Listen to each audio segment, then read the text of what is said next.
जय श्री कृष्ण। कैसे हैं आप सब? स्वागत है आप सभी का।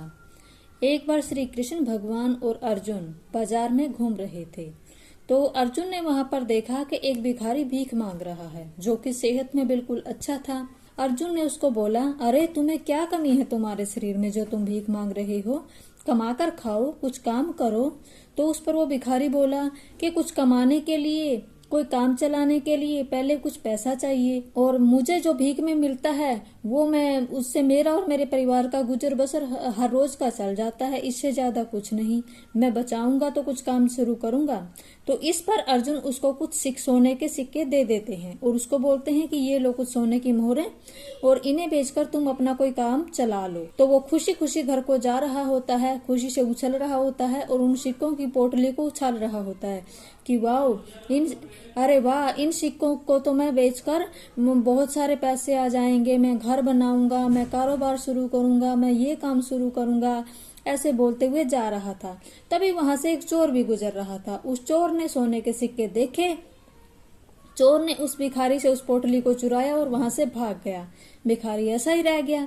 अगले दिन फिर अर्जुन और श्री कृष्ण वहीं पर घूम रहे थे तो वो भिखारी फिर वहीं पर भीख मांग रहा था। तो अर्जुन उसके पास गए और बोले, अरे कल तो तुम्हें सिक्के दिए थे, बोला था कि कोई काम शुरू कर लेना, अब आज फिर तुम भीख मांग रहे हो।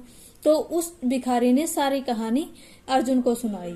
उसकी कहानी सुनने के बाद अर्जुन ने उसको एक हीरा दिया कि ये लो, ये बहुत कीमती है, इसे बेचकर बहुत सारे पैसे मिल जाएंगे और तुम अपना कोई काम शुरू कर सकते हो। भिखारी खुश हुआ और छुप छुपा कर उस हीरे को अपने घर ले गया कि आज कोई चोर उससे न छीन ले। घर जाकर उसने उस हीरे को एक बेकार से पड़े घड़े में रख दिया। उस भिखारी की पत्नी आई, उस बेचारी को भी नहीं बताया उसने और उसको पता भी नहीं था। उसने उस घड़े को उठाया और वो पानी भरने के लिए चली गई नदी में। जैसे ही उसने घड़े को धो के पानी वापस नदी में डाला, वो हीरा नदी में चला गया। अब वो पानी भर के ले आई तो भिखारी कहता, अरे इस घड़े में तो मैंने एक हीरा रखा था बहुत कीमती। तो वो कहती है, मुझे कौन सा आपने बताया था, मुझे नहीं पता हीरा कहाँ गया। अब वो फिर भिखारी का भिखारी रह गया। अगले दिन फिर वो वहीं पर भीख मांग रहा। अर्जुन ने फिर देखा उसको, कहता अब तो हद ही हो गई, आज क्या कहानी है तुम्हारे पास भीख मांगने की? तो उसने फिर सारी बात बताई। अर्जुन कहता, तेरा कुछ नहीं हो सकता, तेरे भाग्य में भीख मांगना ही लिखा है, तू भीख ही मांग। उसके बाद कृष्ण भगवान ने उसको ऐसे ही 2 सिक्के, उस टाइम जो भी 2 आने रुपए जो भी चलते थे वो उसको दे दिए। तो वो भिखारी घर जा रहा था, उसने सोचा आज तो ये ही मिला है और कुछ मिला ही नहीं, इनसे क्या ही आएगा, मेरा क्या भला होगा। वो ऐसे बोलता हुआ जा रहा था, तभी उसने देखा नदी के किनारे एक मछुआरे ने एक मछली को पकड़ रखा है और वो मछली तड़प रही है। तो उस भिखारी ने सोचा, मेरा तो इन 2 आनों से कुछ होने का नहीं, इस मछली को ही आजाद करवा देता हूँ। वो उस मछुआरे को सिक्के देता है और उसको बोलता है कि इस मछली को आजाद कर दो, और वो उसको मछली को लेकर पानी में छोड़ देता है। उस मछली के मुंह में वो हीरा फंसा था।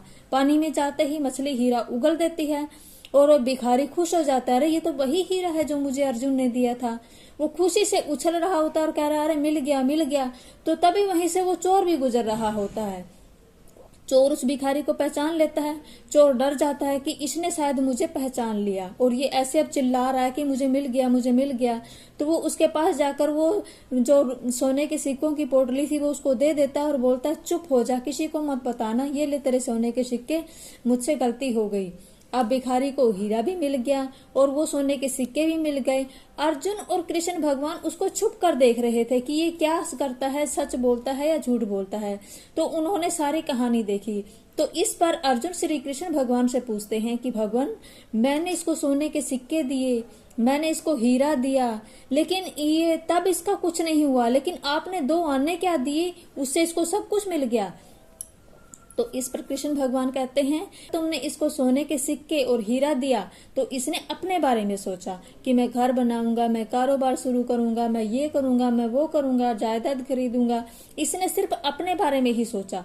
लेकिन जब मैंने इसको 2 आने दिए तो इसने किसी मछली के बारे में सोचा, यानी कि किसी और के बारे में सोचा, और जब इसने किसी और के बारे में सोचा तब मैंने इसके बारे में सोचा और इसको सब कुछ मिल गया। तो इसीलिए कहते हैं कि दिया लिया कभी व्यर्थ नहीं जाता। अगर हम कोई दान पुण्य करते हैं तो वो अच्छे कर्म बन जाते हैं और हमारे जीवन में जरूर हमें उनका फल मिलता है। तो ऐसी ही अच्छी कहानी सुनने के लिए सब्सक्राइब टू माय चैनल। अगर वीडियो पसंद आई हो तो प्लीज वीडियो को लाइक करें। Thank you so much.